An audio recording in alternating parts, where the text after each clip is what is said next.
Really sloppy first half. Felt like I was in an extra innings baseball game because it went forever, and we weren't scoring points. That's for certain. Got a long way to go to get where we need to go, but I want to be positive about the second half and what the guys were able to do, get a little energy and juice. I thought we were very stagnant and just undisciplined penalties. And every time we had something going, we'd shoot ourselves in the foot. It was either a 15-yard penalty, 10-yard penalty, or a turnover. And you can't win football games doing those things. So I am proud of the way they were resilient second half. I thought our special teams played really well. Give a lot of credit to Arkansas's defense. They gave us some problems, but we've got to improve and get better. My bad. Our first question tonight will go to Seth Emerson. Hey Kirby, I'll start with the quarterbacks. Can you take us through the decision to bench Dwan and put in Stetson, and where this leaves you going forward? Yeah, we were on the headphones and we talked and said we were struggling offensively. We didn't have a lot of rhythm and felt like we needed to change some things up. I don't know how many drives we were into with Dwan's. It felt like 5, maybe 6. I don't know how many total it was before we went with Stetson. But we just thought it would give us some energy. There's some things he can do well, and he's different than Dwan and in some of his experience. And it gave us a spark. It helped us out. He's very decisive with the ball. He makes good decisions.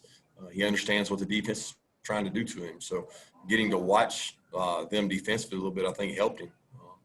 And right now going forward, we'll decide this week how we're going to go forward. I think we got to go back and watch the tape. Not all of those things that went wrong were DeJuan's fault. I know a lot of people will blame DeJuan or fans, media, whatever, but at the end of the day, it's on all of us to get it right. And not all of those were bad decisions, and not all of those were bad throws. He made some good throws. But we got to get better, that's for sure.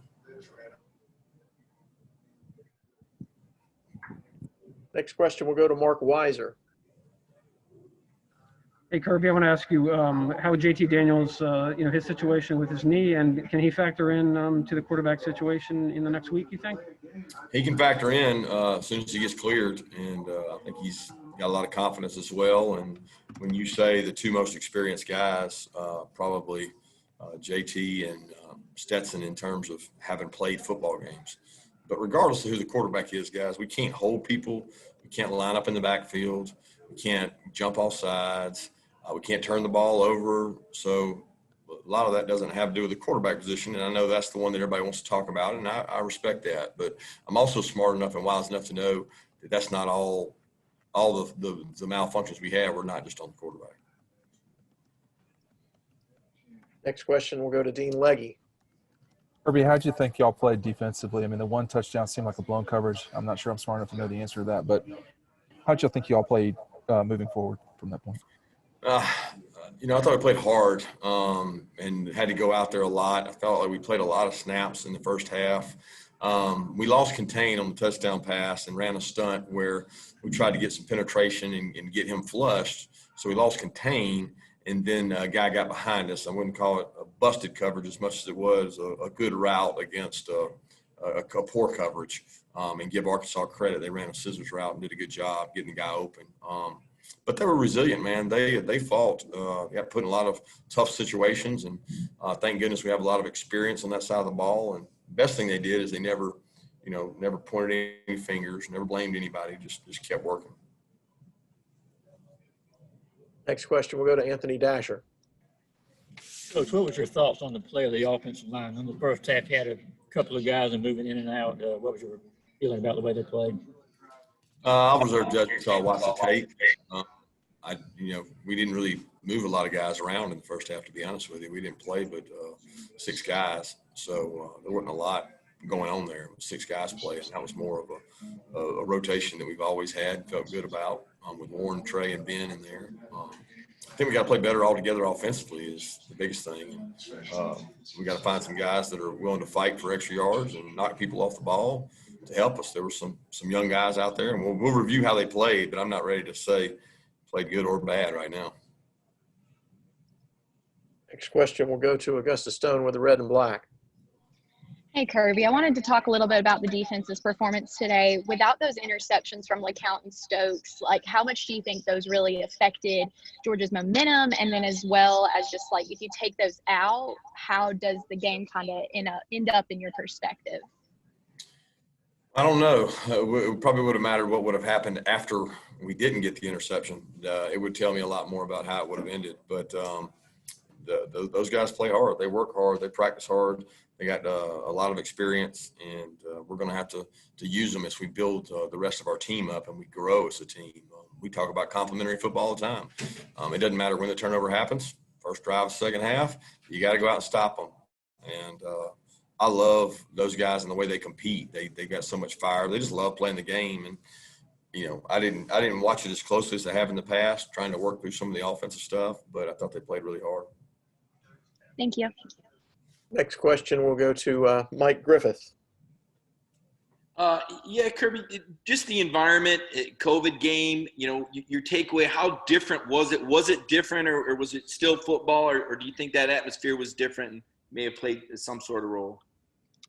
No, the atmosphere was great. I mean, the crowd noise made it seem like it was a normal game. I think as a competitor and a football player and a coach, there's no concern for how many people are in the stands. I mean, once they pumped in the noise, it didn't feel any different. As a matter of fact, I thought it got pretty loud on some third downs between what fans they had and also the crowd noise they pumped in. So that had no outcome on our ability to execute. That had nothing to do with that. We just got to do a better job.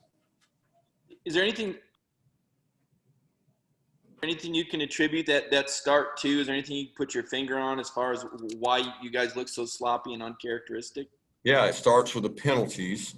It starts with guys busting assignments and guys missing signals and not doing what they're supposed to do. That's 100% what I attribute it to.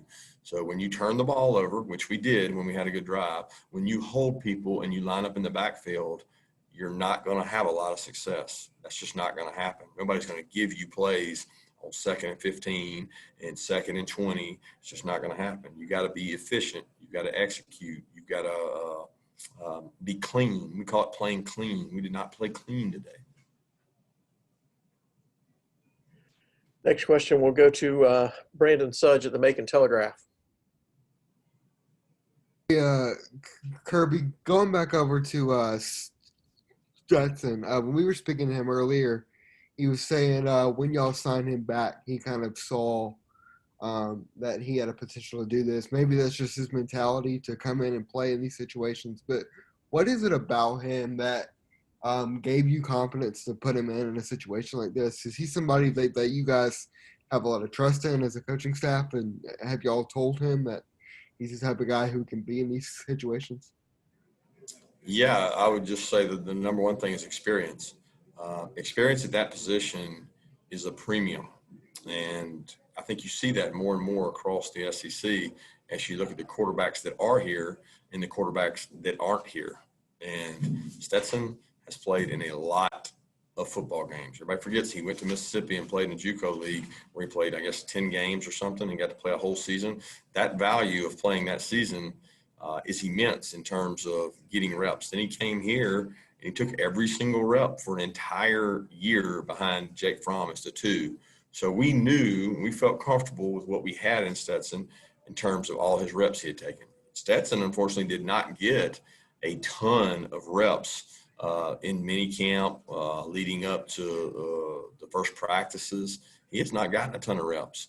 But we understand that he prepares himself the right way without taking the reps. And he did a good job of showing that today when he went in and was able to execute the game plan. Next question goes to Chip Towers. Yeah, Kirby, I know you know Stetson's story better than anybody, but, knowing that you've got a lot to fix and another game to prepare for, is there any sense of satisfaction that just this kid from South Georgia got to come in and rally his team from behind to a victory? I wouldn't say satisfaction because I'm disappointed in our performance. You know what I mean? Like, I'm proud and happy for Stetson. I wouldn't take that moment away from him. No way in the world, because he did a great job and he rallied the guys around him. And I think they saw his competitive spirit, on some of those scrambles and the 2-point play. And that's the juice we needed. he gave us the juice we needed. And he's a great competitor. You know, I spent a whole year with him on the scout team the 1 year he was here, and you got to see the guy very composed, very, very good poise. Next question will go to Dudley Dawson. Coach, obviously, you know Coach Pittman very well. He got his first head coaching job here and got out there today. Just what did you see from his team and you know, the fact that he's got, you know, a rebuilding effort to do? Well, we talked before the game, and his kids believe, and I know from trying to start the program at Georgia, it starts with that fight and competitiveness. I respect the way his team played and competed right down to the wire. I love the fact that he was trying to fight and compete at the end to score, call timeouts. I got a lot of respect for that because the kids, they need that opportunity. You know, I mean, we're only guaranteed 10 games, and those aren't guaranteed in the pandemic we're in. So you better enjoy it and go play, and they competed throughout the game. Thanks. For our next question, we'll go to Eric Bolin with the Associated Press. Hey, Coach. So coming back around on Stetson, did you feel like it took him a while to get comfortable? I mean, I don't want to say you maybe second-guessing that decision or whatever with DeJuan struggling, but how long did it take until you really got comfortable with what he was doing out there? Stetson? Yes. Oh, I mean, I was comfortable with Stetson. I mean, I'll be honest with you guys, I got a lot of confidence in all our quarterbacks, and I actually still have confidence in DeJuan. We didn't execute well. It's not all DeJuan's fault. We did that to try to inject some energy. You do that sometimes to try to get some enthusiasm. You change up backs, you change up wide receivers, and probably no greater position in the quarterback where you have to provide some energy if it's not going the way you need it to go. And fortunately, Stetson was able to do that. But it wasn't like we had to kind of walk Stetson into it. I mean, he takes reps in practice. He functions in practice. He functioned in scrimmages when we had our scrimmages. He does a good job of leading the offense. He did that a couple years ago in a spring game where he went down and did some good things. Our next question will go to Jake Rowe. Kirby, obviously you guys saw a lot out of DeJuan, enough to start him today. What do you think was kind of his issue? I know you said that it's not all on him. What do you think was it nerves? Was it inexperience that kind of struck him? And how do you kind of deal with his confidence and ability to bounce back from that?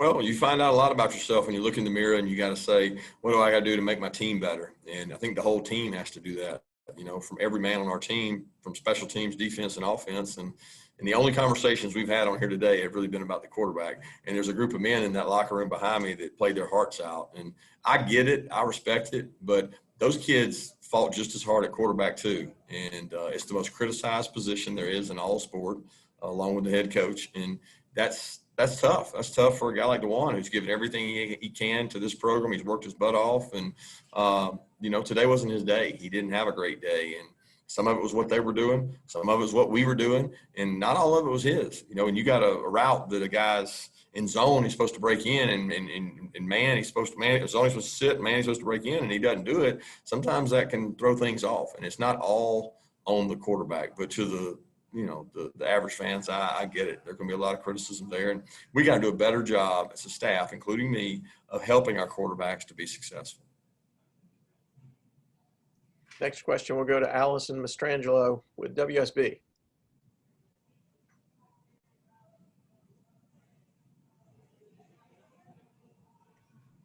Hey, Coach, going into next week, what is, there's a lot that you have to look at the tape, but right now, one thing that you really want to improve on going into your second game of the season with this team? Just execution, no dumb penalties. You're going to have some penalties, aggressive penalties, I call them all the time. You know, we had 2 face masks that were really critical and hurt us. But you can't line up in the backfield. You can't have silly penalties, have guys flinch, grab a guy that's not going to make the play, even on punt return. That would be the number one thing for me to clean up, is just to take away some of the silly penalties. Thanks, Coach Mark. Congratulations on the win, and safe travels.